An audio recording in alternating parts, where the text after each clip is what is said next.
নমস্কাৰ logical and mental ability এই ভাগটোৰ আমি আন এটা ভাগ এলফাবেট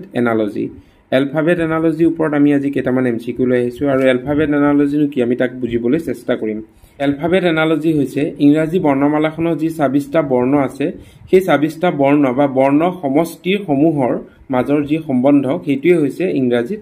এলফাবেট এনালজি আমি ইয়াক বৰ্ণৰ সম্পৰ্ক বা সম্বন্ধ বুলি ক'ব পাৰোঁ এলফাবেট এনালজি কুৱেশ্যনসমূহ সমাধানৰ কাৰণে আপোনালোকে তিনিখন তালিকা প্ৰস্তুত কৰি ল'ব লাগিব তাৰে প্ৰথমখন যদি আমি কওঁ সেইখন হ'ব কি এসেন্ডিং অৰ্ডাৰত যেনেকৈ 1 পৰা ২৬ লৈকে অৰ্থাৎ এ পৰা জেড লৈকে যি ২৬টা বৰ্ণ আছে সেইখন আমি মুখস্থ কৰি ৰাখিব লাগিব যে এ টু 1ত আছে আৰু জেড টু ক'লে আমি কিমানত কম জেড টু ক'লে 26ত আছে এম কিমানত আছে এম 13ত আছে এসেন্ডিং অৰ্ডাৰ সেই একেখনকে আমি দ্বিতীয়খন তালিকা হিচাপে প্ৰস্তুত কৰিব লাগিব ডিসেন্ডিং অৰ্ডাৰত কি হ'ব উলটা হ'ব ডিসেন্ডিং অৰ্ডাৰ কৰিলে এ টু পৰিবগৈ 26ত আৰু জেড টু পৰিবগৈ 1ত যদি আমি এসেন্ডিং অৰ্ডাৰত খজাও অৰ্থাৎ ঊৰ্ধ্বক্ৰমত খজাও তেতিয়া হলে কি হ'ব এম লেটাৰটো 13 নম্বৰত পৰিব আৰু এন টু পৰিব 14 নম্বৰত কিন্তু ডিসেন্ডিং অৰ্ডাৰত খজোৱাৰ লগে লগে এম টু আহি যাব 14ত এন টু আহি যাবগৈ 13ত এসেন্ডিং আৰু ডিসেন্ডিং তালিকা দুখন আমি বনাই লওঁতে এ পৰা এম লৈ খজাব লাগিব আৰু এনৰ পৰা জেড লৈ খজাব লাগিব তাৰে যদি আমি নাম্বাৰবিলাক কমাত অনুসৰি বহাই যাওঁ 1 to 26 তেতিয়াহলে আমি বুজি পাম কোনটো নাম্বাৰ কিমান স্থানত আছে একেদৰে আমি তৃতীয়খন তালিকা খজাব লাগিব তৃতীয়খন তালিকা হৈছে সম্পূৰ্ণ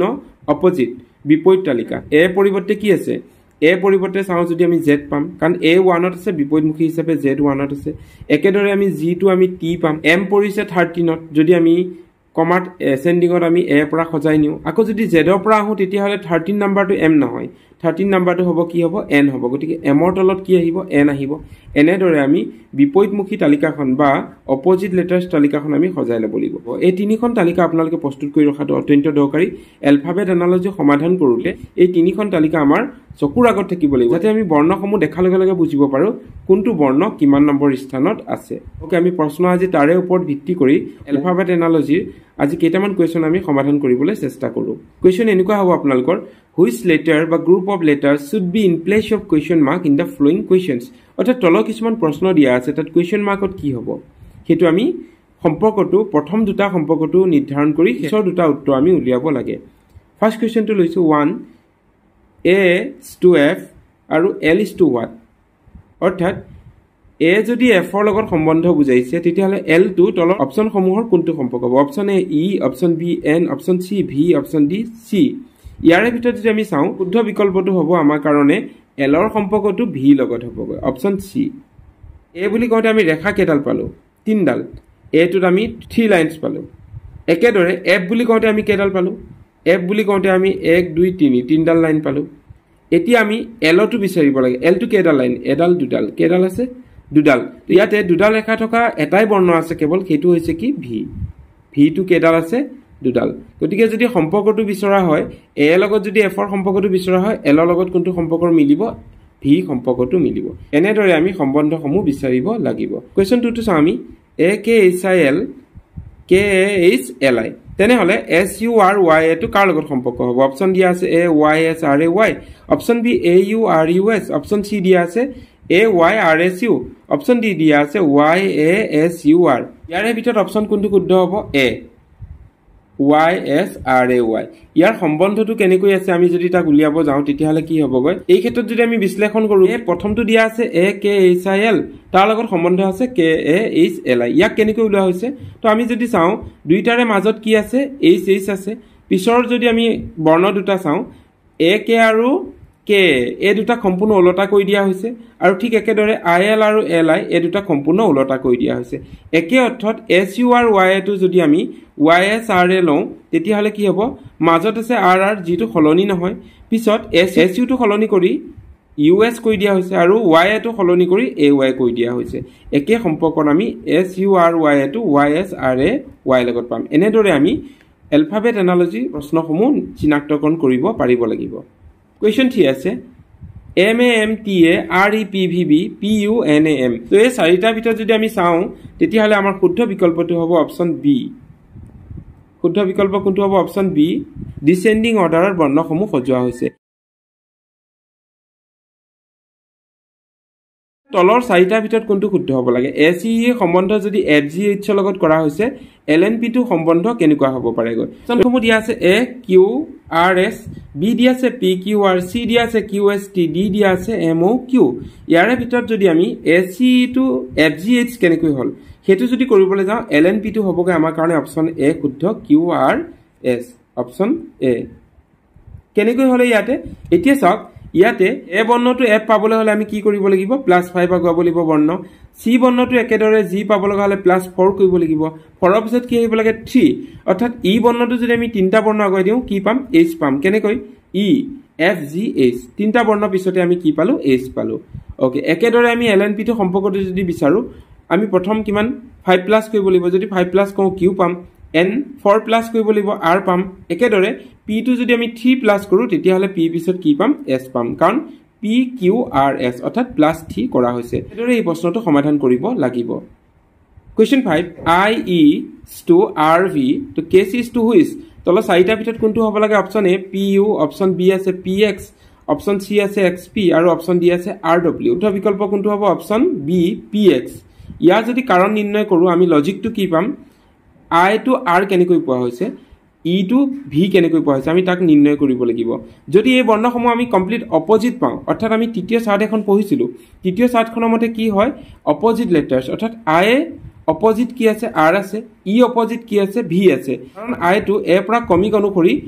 9 প্লেছত আছে আৰু একেদৰে R to Z ৰ পৰা অপোজিটত কি আছে 9 প্লেছত আছে E to আমাৰ কিহত আছে 5th প্লেছত আছে একেদৰে Z ৰ পৰা যদি চাওঁ আমি 5th প্লেছত থকা এলফাবেটটো হৈছে V KC to PX কেনেকৈ হ'ব পাৰে হেতু যদি আমি চাওঁ A পৰা আমি K লৈকে কিমান পাৰো 11 প্লেস পাওঁ আকৌ Z ৰ পৰা আমি P লৈকে কিমান পাওঁ হেতুত আমি Z ৰ পৰা 11 প্লেস পাওঁ একেদৰে C to আমি A পৰা 3 প্লেস পাওঁ আকৌ X to আমি Z ৰ পৰা কিমান প্লেসত পাওঁ 3 প্লেসত এনেদৰে আমি অপোজিট লেটাৰ্সৰ সম্বন্ধটো বিচাৰি উলিয়াব লাগিব A G J D K O S T D to which তো অপচন দিয়া আছে VXI B দিয়া আছে XUV C দিয়া আছে XWV D দিয়া আছে WXI ইয়াৰে ভিতৰত যদি শুদ্ধ বিকল্পটো চাওঁ আমি A G J কেনেকৈ D K O হল ইয়াৰ লগত যদি মিলাবলৈ যাওঁ STD আমাৰ হ'বগৈ কি VXI অৰ্থাৎ অপচন A2 ইয়াৰ সম্বন্ধটো আমি কেনেকৈ বিচাৰিম A G J পৰা D K O পাবলৈ হলে আমি কি কৰিব লাগিব A2 সম্বন্ধ আছে কাৰ লগত D লগত সম্বন্ধ আছে কেনেকৈ হৈছে ই এসেন্ডিং অৰ্ডাৰত গৈছে A পৰা D লৈকে কিমান গৈছে +3 গৈছে আকৌ G টু আমি কি পালো K পালো G পৰা K পাবলৈ আমি +4 3 পিছত 4 আহিলে এসেন্ডিং অৰ্ডাৰ আমি নেক্সট 5 পাব লাগিব তো তেতিয়া হলে J পৰা O লৈকে কিমান নম্বৰ পাওঁ আমি J পৰা O লৈকে 5 পাওঁ কাৰণ J পিছত কি আহিব K L M N O অৰ্থাৎ +5 কৰা হৈছে 3 4 5 একেদৰে যদি আমি STD কৰিলে আমাৰ কাৰণে কি হ'বগৈ VXI হ'ব কাৰণ কি S টু যদি আমি 3 প্লেস আগুৱাই দিওঁ V পাম T টু যদি 4 প্লেস আগুৱাই দিওঁ X পাম D টু যদি আমি 5 প্লেস আগুৱাই দিওঁ তেতিয়া হলে I পাম অৰ্থাৎ এসেন্ডিং অৰ্ডাৰত সমাধান কৰা হৈছে এনেদৰে এসেন্ডিং অৰ্ডাৰ অৰ্থাৎ ফৰৱাৰ্ড পজিশন ডিসেন্ডিং অৰ্ডাৰ অৰ্থাৎ ব্যাকৱাৰ্ড পজিশন আৰু অপোজিট লেটাৰ্স সম্বন্ধসমূহ বিচাৰি আমি এনেদৰে এলফাবেট এনালজি প্ৰশ্নসমূহ সমাধান কৰিবলৈ চেষ্টা কৰিব লাগিব পিছৰটো চাওঁ আমি select one alternative out of options which is analogous to the first two অৰ্থাৎ প্ৰথম দুটাৰ মাজত যেটো সম্বন্ধ আছে আমি তৃতীয় আৰু চতুৰ্থটো সম্বন্ধ বিচাৰিব লাগে question 7 growth increase that which অৰ্থাৎ গ্ৰোথ যদি ইনক্ৰিজ হয় তেতিয়া হলে ডেট সম্পৰ্কটো কাৰ লগত হ'ব অপচন ডেট মানে কি হ'ব সি হ'ব কাৰণ একে সম্বন্ধ বিচৰা হৈছে অপচন ডি টু শুদ্ধ হ'ব কোৱেশ্চন 8 কি আছে capital letter D small letter D আৰু স্মল লেটাৰ এ দিয়া আছে আৰু ইয়াৰে শুদ্ধ হ'ব কি স্মল লেটাৰ এ ক্যাপিটাল লেটাৰ ডি এই প্ৰথমটো সম্পৰ্ক যদি দ্বিতীয় লগত হয় তো capital letter R small letter R আৰু বি সম্পৰ্কটো স্মল লেটাৰ বি সম্পৰ্কটো কি হ'ব লাগে তো এটো সিধা সিধি হয় আনসাৰ কোনটো শুদ্ধ হ'ব option C small letter B আৰু ক্যাপিটাল লেটাৰ আৰ আৰ কেনেকৈ হ'ব বিশ্লেষণ কৰিলে আমি কেনেকৈ পাম ইয়াত কাৰণ প্ৰথমটো দিয়া আছে কি ক্যাপিটাল লেটাৰ ডি ই যদি ক্যাপিটাল লেটাৰ ডি টু একেবাৰে শেষত বহোৱা হৈছে ক্যাপিটাল লেটাৰ ডি একে ৰখা হৈছে দ্বিতীয়তে small letter D to capital কৰা হৈছে দ্বিতীয়ত বহোৱা আৰু তৃতীয়ত কি কৰা হৈছে স্মল লেটাৰ যেটো এ আছে একে ৰখা হৈছে স্মল লেটাৰ এ একেদৰে যদি কৰিবলৈ যাওঁ আমি ক্যাপিটাল লেটাৰ আৰ টু কি হৈ যাব শেষত বহিব ক্যাপিটাল লেটাৰ আৰ হিচাপে আৰু স্মল লেটাৰ আৰ টু গৈ ক্যাপিটাল লেটাৰ আৰ হ'ব স্মল লেটাৰ বি যেটো আছে থাৰ্ড প্লেসত হেতু আমাৰ ইয়াতে ফাৰ্স্ট প্লেসত কি হ'ব স্মল লেটাৰ বি হৈ আহিব একে থাকিব সেই কাৰণে কি হ'বগৈ অপচনটো B R R, small letter B, capital letter R R. Question 9. Justice, code, education, what? So option দিয়া আছে টিচাৰ, স্কুল, ক্লাছ, ষ্টুডেণ্ট। ইয়াৰে ভিতৰত কি জাষ্টিচ মানে যদি কোড হয়, ন্যায় মানে যদি কি কোৰ্টত যদি আমি পাওঁ, তেতিয়াহ'লে এডুকেশ্যনটো আমি ক'ত পাম, শিক্ষাটো আমি ক'ত পাম? Option B, school. কোনটো শুদ্ধ হ'ব আমাৰ কাৰণে? Option B. কুৱেশ্যন 10 টো চাওঁ আমি কি আছে।